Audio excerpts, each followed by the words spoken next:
قرآن پاک نے کہا یہودیوں پہ اللہ نے ذلت مسلط کر دی ہے، یہ ذلیل ہے، ان کا کوئی دیش نہیں۔ یہ جہاں انہوں نے قبضہ کیا ہوا نا فلسطین میں، یہ قبضے کی جگہ ہے اور ایک مٹھی بھر ملک ہے، شاید 60-70 لاکھ آبادی ہو اسرائیل کی۔ اگر امریکہ اس کی مدد نہ کرے تو اسرائیل قائم نہیں رہ سکتا۔ اور اس کے گرد 12-14 اسلامی ملک ہیں۔ بیت المقدس مسجد اقصی معمولی جگہ نہیں۔ حضور نے فرمایا 3 سفر کرو تو سمجھنا ہم عبادت کر رہے ہیں۔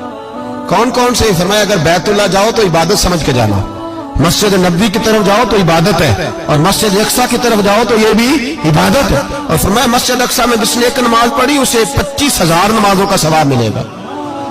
یہ وہ مسجد ہے جس کے ساتھ معراج شریف جڑا ہوا ہے۔ قرآن پاک نے کہا کہ اس مسجد میں سبحان اللہ اسریٰ بعبدہ لیلا من المسجد الحرام الی المسجد الاقصی۔ مسلمانوں، قرآن کہتا ہے کہ تمہارے معراج کی شان رسول پاک کی مسجد اقصی سے جڑی ہے۔ جس محبوب کو رب معراج کرائے تو مسجد اقصی میں لا کے کرائے۔ وہ جگہ معمولی جگہ ہے، وہ معمولی جگہ ہے مسجد اقصی۔ نبی پاک نے وہاں نبیوں کی امامت کرائی، 17 مہینے اس مسجد کی طرف منہ کر کے تیرے اور میرے رسول نے نمازیں پڑھی۔ چھوٹی جگہ ہے اور پوری دنیا کا مسلمان اسے چاہیے شرم سے گڑ جائے۔ ایک امریکہ کا صدر بول کے کہتا ہے کہ اسرائیل کو اجازت ہے اسے دارالحکومت بنائے، اور مسلمان حکمران بیان دے رہے ہیں ظالموں، لٹیروں، تم اپنی سیاستیں چمکانے کے لیے پہلے ایک دوسرے کو گالیاں دیتے ہو، پھر اکٹھے بیٹھ جاتے ہو نمبرنگ کرنے کے لیے۔ تم دین کے اس مسئلے میں سارے اکٹھے کیوں نہیں بیٹھے؟ سارے پاکستان کے سیاستدانوں کو، علماء اور مشائخ کو چاہیے تھا ایک پیٹ پہ اکٹھے ہوتے، اکٹھے بیٹھ کے ایک بیان ہی دے دیتے، ایک بات ہی کر دیتے۔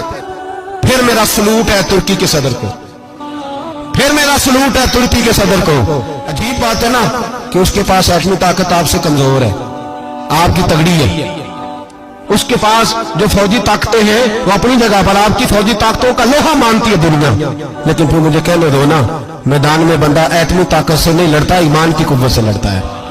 وہ بول اٹھا ہے نا، کیا کر لیا اس نے اپنی پارلیمنٹ سے خطاب کیا۔ اس نے بہت عرصہ پہلے کہا تھا مسجد اقصی میری خواب میں آئی تھی اور رو کے کہتی تھی آئے مجھے کوئی صلاح الدین ایوبی کا ماننے والا، کوئی آئے مجھے بچائے۔ کہتے ہیں میری خواب میں آئی تھی اور روتی تھی، کہتی تھی کوئی آئے۔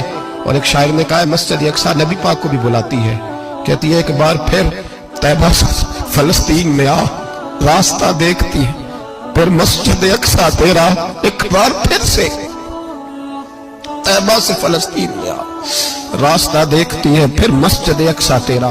کوئی بول رہا ہے نہیں اتنا مقدس مقام، چھوٹے چھوٹے بیان، اور کہیں اکٹھے ہو جاؤ، پیش کوئی کر رہا ہوں، بڑی